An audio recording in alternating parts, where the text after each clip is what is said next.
So you guys know, this video I'm about to post was one of the hardest videos for me to work through without literally losing it and crying my eyes out.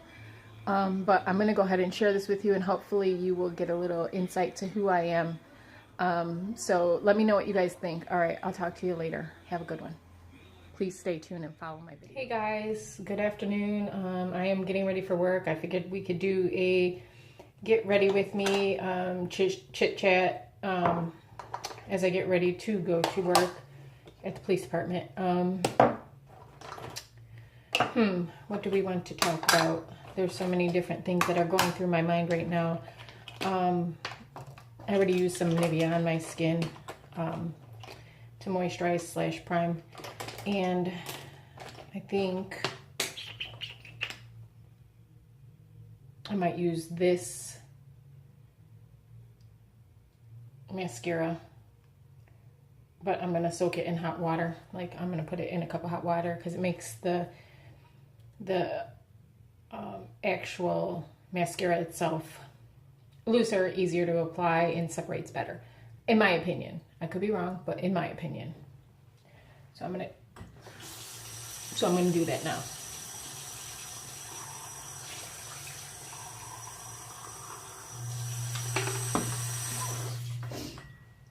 See, I just do it like this and let it sit.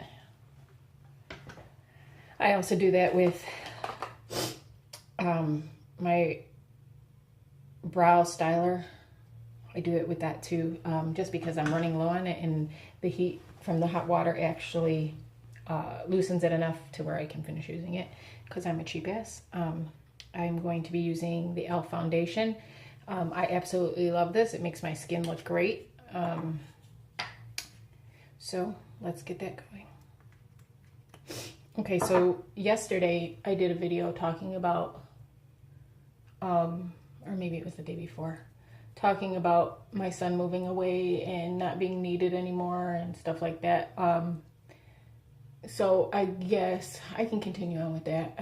And I will give you a little background story for what happened with that. A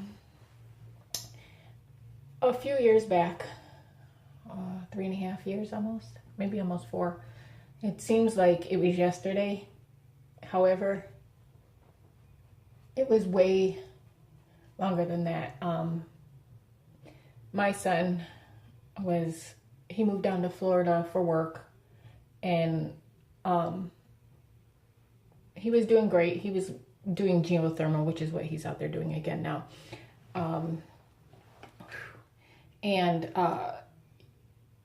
He had texted me a message saying, "Hey mom, I'm not feeling good. I want to come home." And to be honest with you, I thought, okay, well, maybe he's just homesick or something, you know. And lo and behold, that wasn't the case. He says, "I've been having a lot of pain in my hip, and I went to the doctor, and they said that I have a small hernia." Now, mind you, at the time, he was also racing motorcycles, and they thought that the bikes were heavy, and by him pushing them on the track and stuff like that, that he may have given himself a little hernia in his groin. So he came home, and, you know, I scheduled him an appointment because he asked me to. I trusted the doctors, kind of knew what they were talking about, but I'm guessing that they really didn't. And so I scheduled him an appointment, and hold on one second.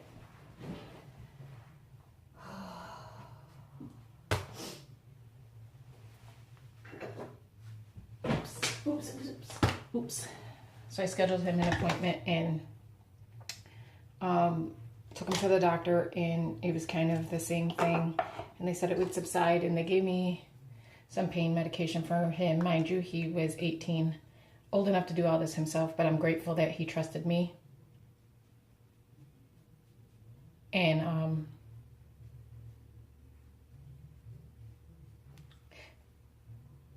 it's the Rimmel. What color is this? Coral Glow. Love it.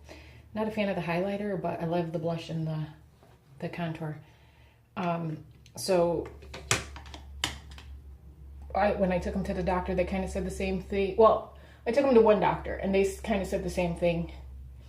And I then took him to his pediatrician. And his pediatrician, the very first thing his pediatrician said to me was, the first thing I would look at is his lymph nodes, because like a leukemia or something of that sort, which caught me completely off guard. I took him home, again with some medication. Nobody gave me a definite answer what was going on with him, so I took him home. And they gave us some more pain medication, which he was not thrilled about. My son was not thrilled about at all. This palette is absolutely amazing. I love it. Absolutely love it. This is what it looks like out of the case. And these are the colors. I showed it once before. Let me give you a close-up on those. They're amazing. I love them. They're a little chalky, but nothing you can't work with. So back to my story. So I took him home. And I was in bed. It was kind of late in the evening, and I was sleeping, and he was sleeping on the couch because he really was struggling with pain. And he drug himself to my bedroom and was banging on my door for help. Now, mind you, this was in October of 2013. He was begging me for help, telling me he couldn't stand up. It hurt so bad. My son at the time was well over 200 pounds, and I obviously was not. I struggled with trying to get him back to the couch. I called 911, had an ambulance come to get him, and they took him to the hospital. In the hospital, I was grateful that they were able to do some testing on him, and they said that my son had a bone infection. My son did not have a bone infection. I'll get to that. They put a PICC line in. I don't know if any of you guys know what a PICC line is, but I'll give you a brief description. Okay, so they put an internal IV, a permanent, kind of a semi-permanent IV in his bicep, and the wire goes directly into the heart, and it feeds whatever medication they're going to put you on directly into your heart, so it goes faster into your bloodstream. They said that my son had a bone infection in his groin and hip, and that it was very evident that that's what it was. So they put him on these IVs, and they sent him home with me. And well, he was in the hospital for about 3 days because they had to put that in there. They sent him home, and they said that he can do the IV at home by himself. I personally was extremely scared for that. I didn't want him to have to do that himself. I didn't think I was personally capable, and I think if it was for anybody else other than my son, I probably could have. But because it was for my son, I didn't think that I could do that. And the home healthcare nurse came out again the second day, because I wasn't there the first day. She showed him how to do it, and she came up the second day to show me that my son can do this, which she didn't have to do it, and I was blessed for her, and her name was Pam.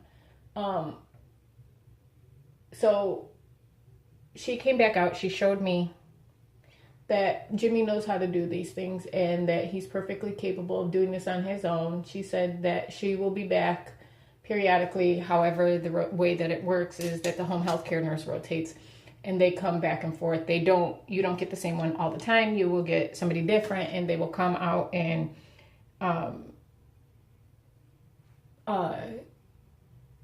take his blood work and send it in to see how the infection is doing. And she says it should take a couple of weeks, and he will start feeling a lot better.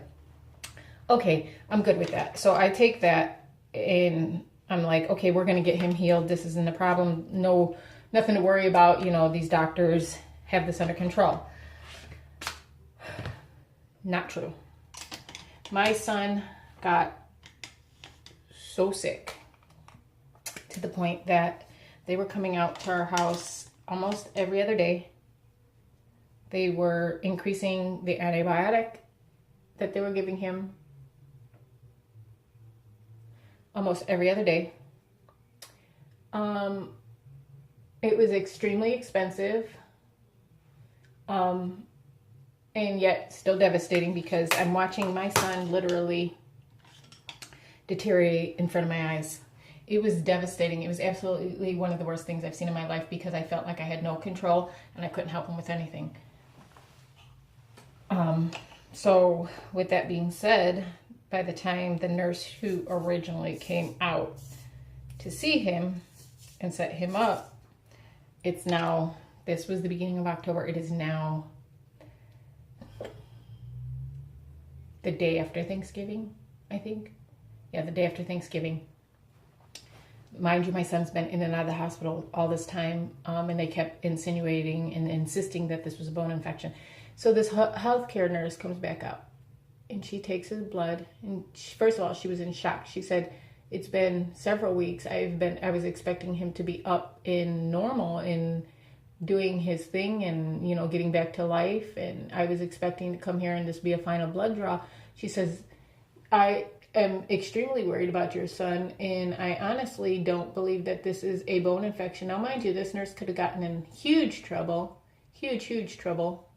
for doing this. And she says, "So I'm going to take his blood." Now, mind you, my son was in a wheelchair at this point because he literally could not stand. His legs were so bad, his pain was so unreal, that he ended up being in a wheelchair. So she took his blood and in turn sent him to the University of Chicago. She said, "You need to take him there now. I don't want you to wait. I want you to go there now. And I want you to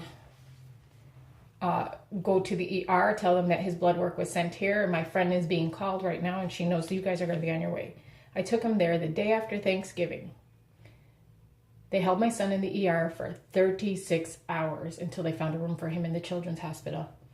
At that point, he was admitted into the hospital and did not come home until New Year's Eve. I'm going to finish my makeup here, and I'm going to end the story here. And I will continue this in another vlog about what it was like for us to be in the hospital and what they actually discovered. Let me know if you think you're going to be interested in this, and I will talk to you guys soon. But for right now, I'm going to finish this makeup.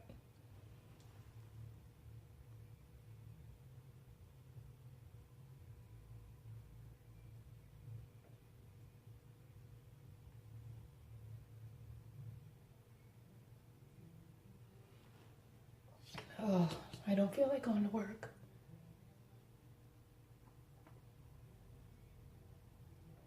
So all I can tell you is that, while all of this was going on, my mom was extremely sick and in and out of the hospital. I had just had a hysterectomy because I had cervical cancer, and I had it for the second time, so I had to have a hysterectomy.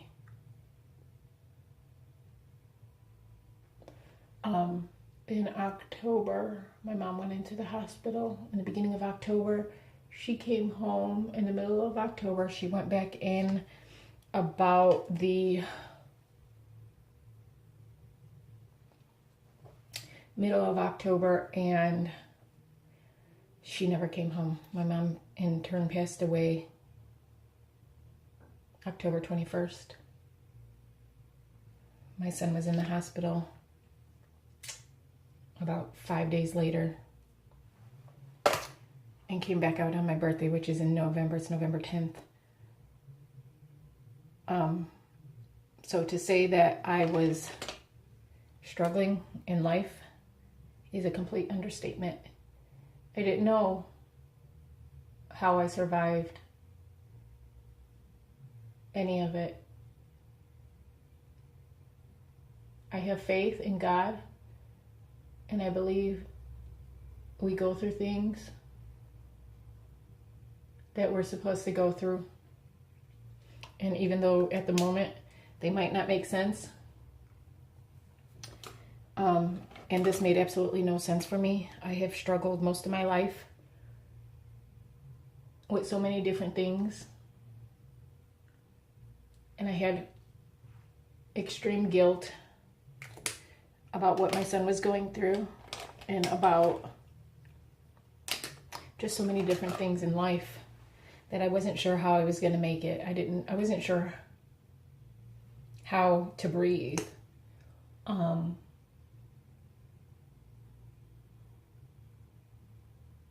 I survived,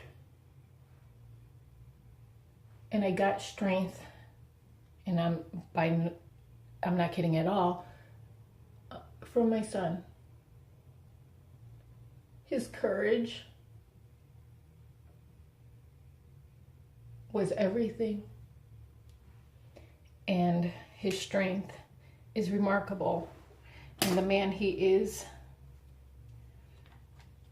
everything to me. And I'm doing my best not to cry because I just did my makeup. However, I relive this almost every day of my life, and I don't know how to not. Maybe you might have an idea and you can tell me. Maybe you've been through something like this, and you can tell me how you survived and got through it.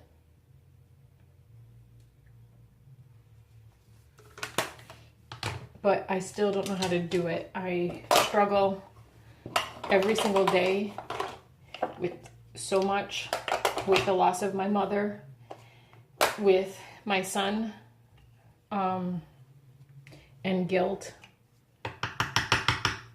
of so many different things, and I'm not sure how to share with people.